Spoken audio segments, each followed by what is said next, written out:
Bismillahirrahmanirrahim. Assalamualaikum warahmatullahi wabarakatuh. Berita Al-Hijrah 3 September bersama saya Fazidah Mustafa dan jurubahasa isyarat Amin Zuhaid Mansur. Berikut tajuk utama malam ini. Hospital Sultanah Aminah Johor Bahru bakal dinaik taraf.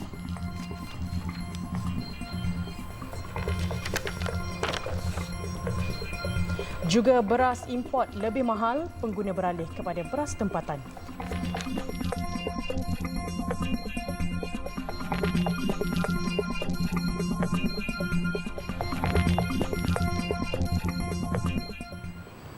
Kerajaan akan mempertimbangkan semula syarat kemasukan pelajar kategori orang kurang upaya OKU dalam program pendidikan teknikal dan latihan vocational TVET. Langkah itu bagi memudahkan kemasukan golongan berkenaan ke TVET dengan keupayaan mereka. Perdana Menteri Datuk Seri Anwar Ibrahim berkata perkara itu akan dimaklumkan kepada Timbalan Perdana Menteri Datuk Seri Dr. Ahmad Zahid Hamidi yang juga pengerusi jawatankuasa Majlis TVET Negara. Pertama, melibatkan semua kementerian agensi. Jadi saya bawa dalam syarah menteri. Saya tidak maklum dalam perkara ini, iaitu memastikan semua agensi kerajaan dan kementerian pastikan pengambilannya. Keduanya untuk TVET ini dipungsikan oleh Majlis TVET Negara ini oleh Datuk Seri Zahid di mana Perdana Menteri. Saya akan bagi tahu dia supaya walaupun ada kelonggaran untuk OKU, tapi janganlah kenakan syarat-syarat seperti 2 tangan. Dia masa syarat yang ada keupayaan kita berikan. InsyaAllah ini akan boleh. Saya tidak fikir terlalu besar. Beliau berkata demikian semasa menjawab soalan alumni UTM Dr. Ruzimi Mohamad dalam sesi soal jawab semasa program Temu Anwar Johor Bahru di Universiti Teknologi Malaysia UTM Johor Bahru.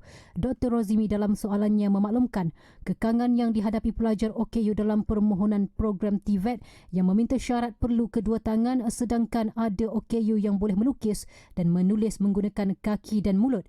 Dalam perkembangan sama, kerajaan akan meneliti sekolah pendidikan khas menengah bagi pelajar berkeperluan khas orang kurang upaya OKU untuk masalah pendengaran pekak. Dalam soal jawab itu difahamkan pelajar OKU pekak terpaksa melakukan perjalanan jauh ke Pulau Pinang untuk mengambil peperiksaan sijil pelajaran Malaysia SPM. Dalam pada itu, Perdana Menteri meluluskan peruntukan segera RM500 juta bagi projek pembangunan fasa pertama infrastruktur di Hospital Sultanah Aminah HSA Johor Bahru. Projek berkenaan merangkumi pembinaan parkir bertingkat serta pembinaan beberapa blok bertingkat baharu di HSA. Katanya bagi fasa pertama projek itu, pembinaan parkir bertingkat akan dilaksanakan segera dengan proses pembinaan mesti dilakukan bermula tahun ini. Menurut Datuk Seri Anwar, setelah berbincang dengan Kementerian Kewangan, kerajaan mahu projek ini disegerakan dan projek berjumlah RM0.5 bilion itu diluluskan. Perdana Menteri berkata hospital itu mempunyai keluasan sekitar 40 hektar dan ia mencukupi untuk membina parkir serta membangunkan beberapa lagi kompleks bertingkat bagi memenuhi keperluan perkhidmatan hospital dan menyelesaikan isu kesesakan pesakit. Mana-mana pihak yang menetapkan pembelian bersyarat ke atas barangan kawalan seperti minyak masak paket dan gula akan dikenakan tindakan tegas iaitu denda sehingga RM5 juta. Timbalan Menteri Perdagangan Dalam Negeri dan Kos Sara Hidup, Fauziah Saleh berkata pihaknya tidak akan berkompromi terutama kepada mereka yang melakukan kesalahan sama berulang kali. Menurut Fauziah, di bawah Akta Kawalan Bekalan 1961, individu yang menjual barang kawalan secara bersyarat boleh dikenakan denda RM1 juta atau penjara tidak lebih 3 tahun. Syarikat pula, dia boleh didenda sehingga RM2 juta. RM2 juta dan kalau kesalahan itu kesalahan yang kedua tidak melebihi RM5 juta. Jadi ini maksudnya ianya satu kesalahan yang serius dan saya menggesa pengguna untuk sama-sama menjadi mata telinga bagi pihak kementerian untuk membuat aduan supaya boleh kita bendung perkara ini daripada berlaku. Menurut Fauziah, tindakan itu bukan hanya kepada peruncit tetapi di semua peringkat termasuk pemborong kerana ia merupakan satu kesalahan yang serius. Katanya semua pihak yang menjadi mangsa sama ada peringkat peruncit atau pemborong harus ke depan melaporkan kesalahan itu. Jelas Fuziah, sehingga 1 September, Kementerian Perdagangan Dalam Negeri dan Kos Sara Hidup KPDN telah menerima 71 aduan pembelian bersyarat di seluruh negara. Menurutnya 17 daripada aduan tersebut sudah diambil tindakan, manakala 6 lagi masih dalam siasatan. Beliau berkata demikian kepada media selepas merasmikan program jualan rahmah bergerak di peringkat negeri Perak di Dewan Bandaran Gopeng hari ini.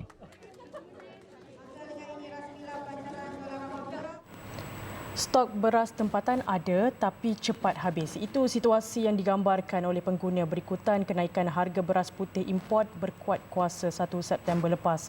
Tinjauan kru Berita Al Hijrah di pasaraya kecil sekitar Lembah Kelang juga mendapati stok beras tempatan berkurangan berikutan permintaannya yang semakin tinggi. Wartawan Hadiza Faisal ada butirannya. Menurut pekerja pasaraya, rak beras tempatan ini kebiasaannya penuh namun kerap kosong sejak beberapa hari ini berikutan mendapat permintaan tinggi. Rata-rata pengguna yang ditemui juga berpandangan meskipun belum berdepan situasi sukar mendapatkan stok beras tempatan, namun mereka mengakui bahawa stok semakin cepat berkurangan berbanding sebelumnya. Stok dia ada, tapi kalau tempat tu contohnya macam sini ramai orang duduk menyewa depan ni kan, so lebih ramai pembeli. Jadi dia punya stok tu selalunya bukannya tak ada, tapi dia lambat top up balik je selalunya. So kita bila datang nak membeli macam seolah-olah benda tu tak ada lah. Dan contoh misal kata kita datang kemudian, memang ada lagi lah. Masalah stok tu setakat ni tak ada. Stok sofa okey je lah masalah stok tu. Tak adalah. Tapi kalau selalunya pergi NSK beli barang, adalah selalunya kekurangan yang beras yang kita nak beli tu. Sementara itu, menurut peniaga Norma Hamzah, dia bimbang jika permintaan yang tinggi menyebabkan kekurangan stok bertambah serius dan akhirnya akan memberi kesan pada harga beras pada masa akan datang meskipun ia dikawal kerajaan. Sekarang ni beban lah. Kalau dulu tak ada. Dulu akak jual nasi lemak RM1 je. Sekarang tak boleh. RM2 ni pun untung sikit je. Daun pisang pun dah naik harga RM2. Satu pelepah tu kira macam satu pelepah RM2. Semalam Kementerian Pertanian dan Keterjaminan Makanan KPKM mengeluarkan kenyataan pengilang padi atau pemborong beras diarah meningkatkan 20% bekalan dalam program khas beras putih tempatan ke dalam pasaran sebagai langkah intervensi bagi meningkatkan bekalan beras putih tempatan BPT negara.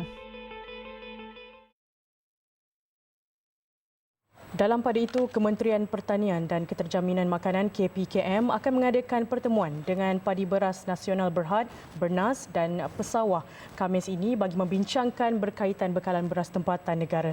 Ia berikutan tindakan penyelarasan harga beras putih import oleh Bernas sejajar dengan harga terkini beras putih import di pasaran antarabangsa. Menterinya Datuk Seri Muhammad Sabu berkata pertemuan ini bertujuan untuk memastikan beras tempatan mencukupi dalam pasaran negara. Beliau berkata kementeriannya juga mengadakan sesi dialog dengan pengilang beras di Kedah sebelum ini bagi memaklumkan mengenai dasar semasa negara berkaitan bekalan itu. Selain itu, Lembaga Pemasaran Pertanian Persekutuan FAMA akan bekerjasama dengan pemain industri bagi memastikan beras dihantar ke kawasan yang mengalami kekurangan bekalan. Bernas sebelum ini dilapor akan menyelaraskan harga jualan beras putih import seluruh negara daripada RM2,350 satu tan kepada RM3,200 satu tan berkuat kuasa Jumaat lepas. 300 petani di Pida 5 Jalan Sanglang dan Pida 3 Tanah Liat kecewa dengan sistem pengairan yang didakwa tidak sempurna sehingga mereka kerugian ribuan ringgit. Tinjauan Berita Al Hijrah mendapati pesawah mengeluh kerana air yang bertakung di dalam petak sawah tidak dapat mengalir keluar gara-gara sungai buang tidak diselenggara dengan baik.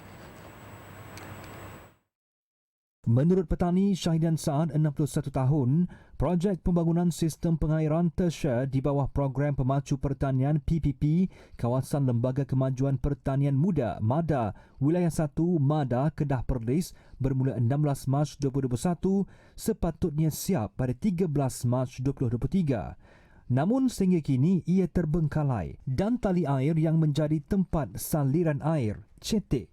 Katanya padi yang menunggu tuaian kebanyakannya telah rosak akibat terendam di dalam air. Malah jelasnya petani terpaksa mengeluarkan modal tambahan sendiri untuk mengepam air keluar dari bendang mereka. Kalau nak selesaikan isu ni, dia akan kena keluar modal tambahan. Jadi bila keluar modal tambahan, petani tak tahu boleh untung atau tidak. Benda ni pasal cuaca kita bukan boleh buat anggaran. Kalau lagi bertambah, melibatkan ramai petani sini. 400-500 holong akan mengalami kerugian. Itu bukan petani semua ada duit. Kalau nak selesaikan isu ayak ni. Padi itu memang rosak terus. Dia dah reput, dah ada masam, tak boleh ambil kan. Jadi kami pak-pak tani terjejah lah hasil kan. Kami macam kami pun bukan buat banyak holong kan. Ada seorang 2 holong, 3 holong kan. 2 arak semata-mata, padi ni saja. Bagi Muhammad Syukri Hassan, 49 tahun, mereka tidak membantah atau menolak projek yang dilaksanakan, namun perlulah dilaksanakan dengan sempurna tanpa membebani petani. Kita nak membantah pembaharuan ni, tapi kadang tak masuk akal. Kan? Jadi tak ada perbincangan dengan petani. Cuma mai buat projek ya, tiba-tiba bermasalah dengan Pihak Ayak Sada, dengan TMB. Jadi terbentuklah projek kan. Sepatutnya ada perbincangan lah dengan petani-petani kan, masalah macam mana keadaan benang di sini. Kami minta tu lah, saya ni kena korek lah. Macam tiang elektrik power, mereka kena ubah tu baik-baik ayak kan. Kena saluran dulu, kena ni kan, kena cepatkan lah. Macam tu lah kita minta tu. Bagi sopena petani nak buat ni, benang musim kedua ni. Justru petani berharap pada musim kali ini, MADA dapat segerakan projek perpanitan yang tertangguh ini untuk petani memulakan jadual tanam semula musim kedua pada awal Oktober. Menurut mereka, permasalahan itu penting untuk diselesaikan segera agar dapat membantu negara meningkatkan hasil pertanian padi sekaligus mengurangkan kebergantungan pada beras import.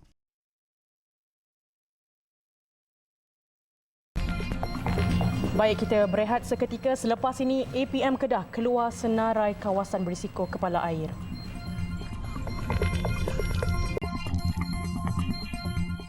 Alhamdulillah bertemu kembali. Angkatan Pertahanan Awam Malaysia APM Kedah menasihati orang ramai supaya tidak mengunjungi kawasan air terjun Latabayu, Asam Jawa di Baling buat sementara waktu. Ia berikutan cuaca tidak menentu selain berada dalam fasa peralihan monsun pada masa ini. Ketua Bahagian Operasi Bencana APM Kedah, Kapten Saifuddin Abdullah berkata, air terjun Latabayu termasuk dalam senarai 39 lokasi rekreasi air yang dikenal pasti kawasan hotspot di Kedah berisiko tinggi berlaku fenomena kepala air. Beliau berkata kejadian kepala air yang terbaru berlaku di Latabayu itu pada 31 Ogos lepas setelah hujan lebat dengan 2 mangsa wanita terperangkap dalam kejadian itu berjaya diselamatkan. Mengulas lanjut, Saifuddin berkata daerah Baling mencatatkan jumlah tertinggi lokasi rekreasi air yang berisiko untuk berlakunya kejadian kepala air iaitu sebanyak 11 lokasi, diikuti daerah Yan 6 lokasi dan Sik 5 lokasi. Selain Latabayu, 10 kawasan lain berisiko di Baling ialah Kuala Kedua, Lata Bukit Hijau, Teratak Simpol, Lata Celak Iboy, Air Panas Ulu Legong, Lubuk Badak, Sungai Pam, Lata Baling, Lubuk Pedati dan Lata Nering. Sementara itu, beliau berkata sebanyak 1,100 anggota APM Kedah kini bersiap sedia untuk dikerahkan bagi menghadapi banjir kilat yang dijangka berlaku ketika fasa peralihan monsun timur laut. Sebanyak 357 kawasan berisiko banjir dikenal pasti, terutamanya di sepanjang lembangan Sungai Muda. Kawasan berisiko tumpuan juga melibatkan daerah Kulim, Baling, Kuala Muda, Bandar Baharu, Kota Setad dan Kubang Pasu. Kementerian Pembangunan Wanita, Keluarga dan Masyarakat KPWKM telah mengusulkan cadangan hukuman keras dan maksimum kepada pesalah jenayah seksual dan penderaan kanak-kanak di negara ini. Menterinya, Datuk Seri Nancy Shukri berkata cadangan tersebut adalah sejajar dengan peranan Suruhanjaya Kanak-Kanak Malaysia. Menurut Datuk Seri Nancy, hukuman ini juga dilihat dari pelbagai sudut agar penguatkuasaan lebih efektif dalam menangani jenayah melibatkan kanak-kanak. Walaupun itu bukan di bawah kami, tetapi insya-Allah kami akan membawa memberi cadangan kepada pihak yang terbabit. So ini di bawah ada kementerian tertentu, tapi perlu kami membawa cadangan supaya diberi hukuman yang lebih berat Sebab memang kalau kita kata perlu ada whipping, ada juga yang tidak bersetuju. Tetapi kalau anak dia kena ataupun adik dia kena, baru dia tahu bagaimana rasanya. Beliau berkata demikian selepas menghadiri program Jelajah Kasih Keluarga Segulai Sejalai di Dewan Masyarakat Kampung Muara Tebas di Kuching pada Ahad. Terdahulu Menteri di Jabatan Perdana Menteri Undang-Undang dan Reformasi Institusi Datuk Seri Azzaddin Othman Said berharap RUU Suruhanjaya Kanak-Kanak Malaysia dapat dibentangkan secepat mungkin dalam mesyuarat Parlimen Oktober depan untuk rekod Seksyen 31-1-A Akta Kanak-Kanak 2001 menggariskan kesalahan-kesalahan membabitkan penganiayaan, pengabaian dan pembuangan atau pendedahan kanak-kanak. Mengikut seksyen itu, mana-mana individu, ibu bapa atau penjaga yang didapati bersalah hanya boleh dikenakan hukuman penjara maksimum 20 tahun dan denda RM50,000 atau kedua-duanya.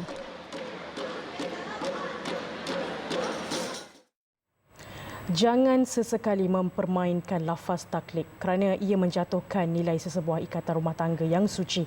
Itu tegas Pegawai Penyelidik Hakim Rayuan Jabatan Kehakiman Syariah Malaysia JKSM Abdul Halim Mohamad. Menurut beliau, sebagai suami perlu bertanggungjawab terhadap segala tindakan dan lafaz yang dilakukan.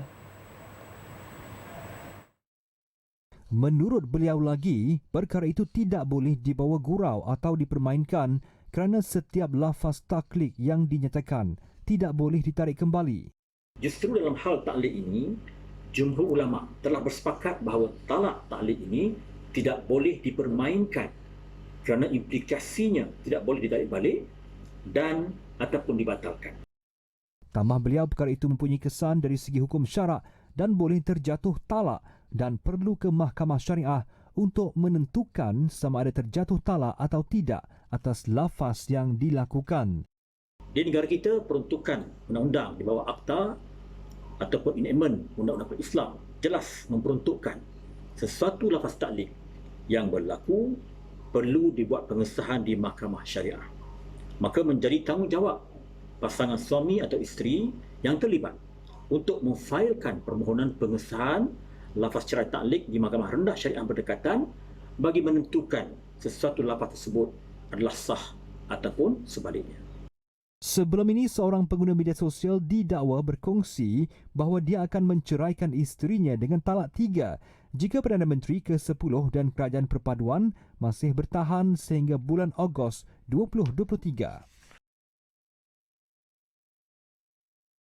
Menteri di Jabatan Perdana Menteri Hal Ehwal Agama Datuk Dr. Muhammad Naim Mohtar menyampaikan hasrat kementeriannya khususnya Jabatan Kemajuan Islam Malaysia JAKIM untuk memperbaharui Muadalah Al-Azhar Al-Sharif kepada Darul Quran JAKIM. Hasrat itu disampaikan beliau ketika bertemu Setiausaha Agung Majma' Al-Buhus Al-Islamiyah Mesir Dr. Muhammad Nazir Iyad. Menurut Datuk Dr. Muhammad Naim, hasrat untuk memperbaharui Muadalah Al-Azhar Al-Sharif kepada Darul Quran JAKIM adalah bagi meneruskan para pelajar Darul Quran JAKIM untuk menyambung pengajian ijazah di Ma'had Tahfiz wal Qiraat Shubra, Mesir.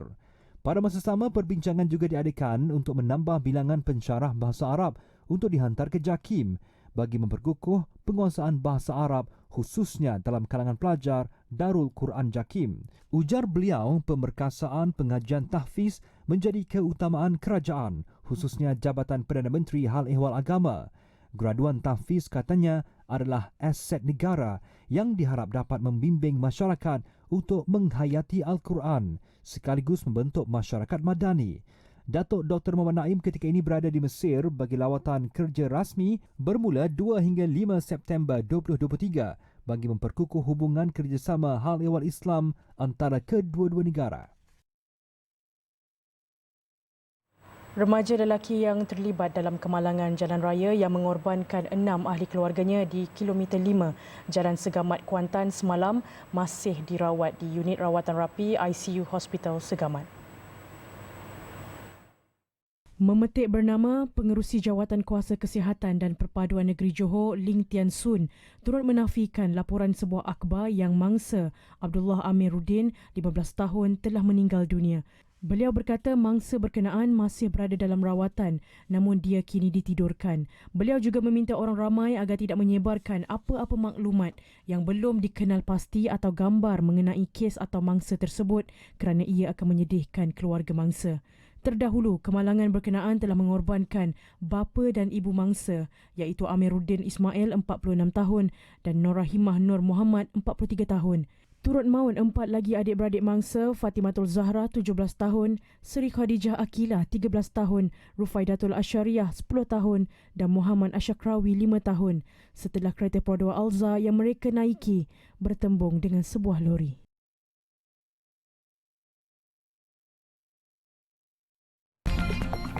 Selepas ini, gondola terjatuh di Bali, polis siasat punca. Polis Bali sedang menyiasat sekiranya wujud elemen kecuaian pihak pengurusan dan juruteknik dalam kejadian gondola terjatuh di sebuah pusat peranginan di Ubud. Insiden yang berlaku kemarin itu menyebabkan 5 pekerja di pusat peranginan itu maut. Ketua Polis Pesuruhjaya Ubud, Made Uda berkata, kemungkinan wujudnya faktor kecuaian pihak pengurusan dan juruteknik yang gagal memeriksa dengan teliti keadaan gondola tersebut atau tidak melakukan penyelenggaraan secara berterusan atau terdapat kelemahan dalam keselamatan yang mana lokasi kejadian itu amat curam. Menurut Udar, hasil siasatan awal mendapati kejadian itu dipercayai berlaku akibat wayar keluli gondola terputus sehingga menyebabkannya jatuh pada kecondongan 35 darjah. Ada saksi mendakwa insiden itu berlaku ketika 5 mangsa menghampiri tempat perhentian di puncak. Wayar kelili itu menarik gondola terputus menyebabkan jentera itu dan mangsa tercampak dari landasan. Mereka menemukan mangsa dalam keadaan terbaring dan berlumuran darah berhampiran gondola itu. 3 wanita antara mangsa yang maut dalam kejadian. Pusat peranginan itu terletak di atas tebing dan perkhidmatan kereta kabel tersebut biasanya digunakan oleh tetamu dan pekerja untuk memasuki ke kawasan resort itu.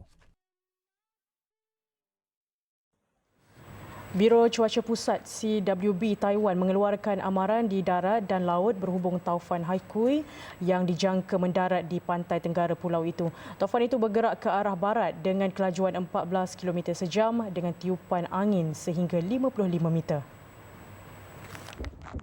Biro itu juga mengeluarkan amaran hujan lebat dan angin kencang yang akan dikuat kuasa sehingga pagi Isnin.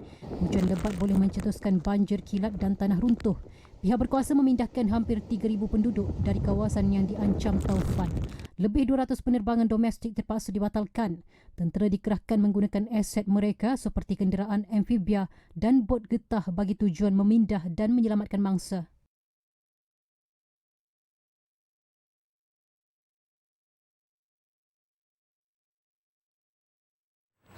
Seekor kambing meluncur gembira di sebuah pantai California. Chupa Cabra merupakan tenaga pengajar meluncur ombak terkenal. Menurut pelancong, Chupa Cabra lebih mahir meluncur berbanding dia.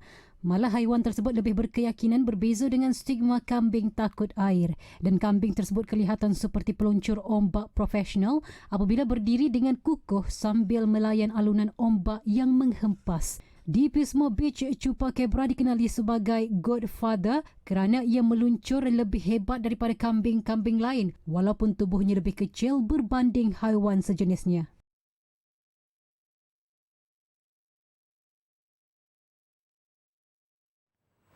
Sekian untuk malam ini, saya Fazida Mustafa dan jurubahasa isyarat Amin Zuhaili Mansor satukan ummah dengan ilmu bagi memperkasa Malaysia Madani.